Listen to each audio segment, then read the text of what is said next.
ಚಿನ್ನ ಹೇಳಿದಾಗ ಅಲ್ಲೇ ಅಸ್ಥಿಗಳು ಅಥವಾ ಅಲ್ಲಿ ಅಸ್ಥಿ ಪಂಜರಗಳು ಬುರುಡುಗಳು ಸಿಗದೇ ಇದ್ದಾಗ ಏನೋ ಗೆದ್ದು ಬಿಟ್ಟಿವೆ ಸಿಕ್ತು ಅಂತ ಈಗ ಮತ್ತೆ ಬರ್ತಾ ಇದೆ ವಿಠಲಗೌಡ ಎಲ್ಲ ಹೊರಗೆ ಹಾಕಿಸ್ತಾ ಇದ್ದಾರೆ.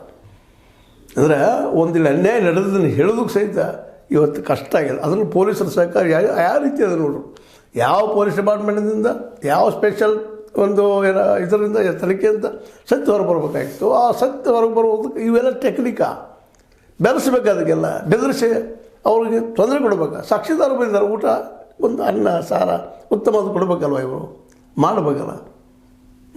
ಇವ್ರು ಕೀಲಿ ಹೇಗೆ ತಾವು ಊಟಕ್ಕೆ ಹೋಗ್ತಾ ಇರ್ತಾರಂದ್ರೆ ಅವರು ಪಾಪ ಒಂದು ಮನಸ್ಸಿಗೆ ಎಷ್ಟು ನೋವಾಗಿರ್ಬೋದು. ಒಬ್ಬ ಸಭ್ಯ ವ್ಯಕ್ತಿ ರೀ ಅವರು, ಅದರಲ್ಲೂ ವಯಸ್ಸಂತ ಹೆಣ್ಮಗಳು ಅವ್ರ ಜೊತೆ ಯಾವ ರೀತಿ ಬಿಹೇವ್ ಮಾಡಬೇಕು ಅನ್ನೋದನ್ನು ನೀವು ತಿಳ್ಕೊಬೇಕಲ್ಲ.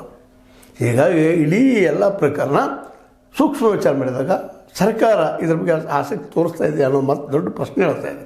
ಜೊತೆಗೆ ಪೊಲೀಸ್ ಇಲಾಖೆಯನ್ನು ಎಂದು ತಿದ್ದುವುದು, ಇದು ಬದಲಾವಣೆ ಎಂದು ಆಗಬೇಕು, ಎಂದು ಆಗ್ತದೆ ಅನ್ನುವಂಥ ಪ್ರಶ್ನೆ ಇರ್ಬೋದು. IPS ಮಟ್ಟದಲ್ಲೇ ಒಂದು ಹಂತವರೆಗೂ ಚೆನ್ನಾಗಿ ಮಾತಾಡ್ತಿರ್ಬೋದು, ಬಟ್ ಕೆಳಮಟ್ಟದಲ್ಲಿ ಬದಲಾವಣೆ PSI ಮತ್ತು ಅವ್ರ ಕೆಳಗಿನ ಮಟ್ಟದಲ್ಲಿ PSI ಸಹಿತ ಎಷ್ಟು ಒಳ್ಳೆಯ ಮಾತಾಡ್ತಿರ್ತಾರೆ ಅಂದರೆ ಅದು ಹೇಳಿಕ್ಕೆ ಸಾಧ್ಯ ಇಲ್ಲ. ನಾನು ಒಂದು ಸ್ವತಃ ಅನುಭವಿಸಿದ್ದೆವು.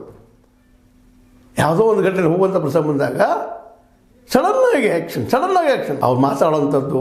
ನಾವು ನಿಮ್ಮನ್ನು ನೋಡೇ ಇಲ್ಲಲ್ರಿ, ನೀವು ಯಾವ ಪತ್ರಕರ್ತರ್ರಿ, ಎಲ್ಲೈತ್ರಿ ನಿಮ್ಮ ಪೇಪರ್ ಅಷ್ಟು ಮಾತಾಡ್ತಾರೆ ನಮ್ಮ ಮುಂದಿಗೆ. ಇಂತಹ ಒಂದು ವ್ಯವಸ್ಥೆ ಇಲಾಖೆ ಇರಬೇಕಾಯ್ತಿದ್ದಬೇಕಾ ಬೇಡವಾ?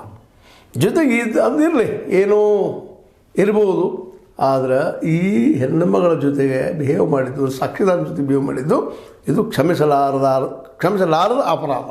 ಈಗಾಗಲೇ ಮಂಜುನಾಥ್ ಗೌಡರನ್ನ ಎನ್ಕ್ವೈರಿ ಮಾಡಬೇಕಾಗಿತ್ತು. ಹಿಂದೆ ಅವ್ನು ಬೆದರಿಸ್ತಾ ಇದ್ದ ಚಿನ್ನಯ್ಯನ. ಮತ್ತು ಚಿನ್ನಯ್ಯ ಇವತ್ತು ಪೊಲೀಸ್ ಸ್ಟೇಷನ್ದಲ್ಲಿ ಪೂರ ಹೋದಾಗ ಅದರಲ್ಲೂ ಈ ಸ್ಪೆಷಲ್ ಇನ್ವೆಸ್ಟಿಗೇಷನ್ಗೆ ಅವ್ರನ್ನ ತೆಗೆದುಕೊಂಡಾಗ ಮಾತು ಬದಲಾಯಿಸ್ತಾ ಇರ್ತಾರೆ ಅವ್ರು. ಪಾಪ ಚಿನ್ನಯ್ಯ ಒಬ್ಬ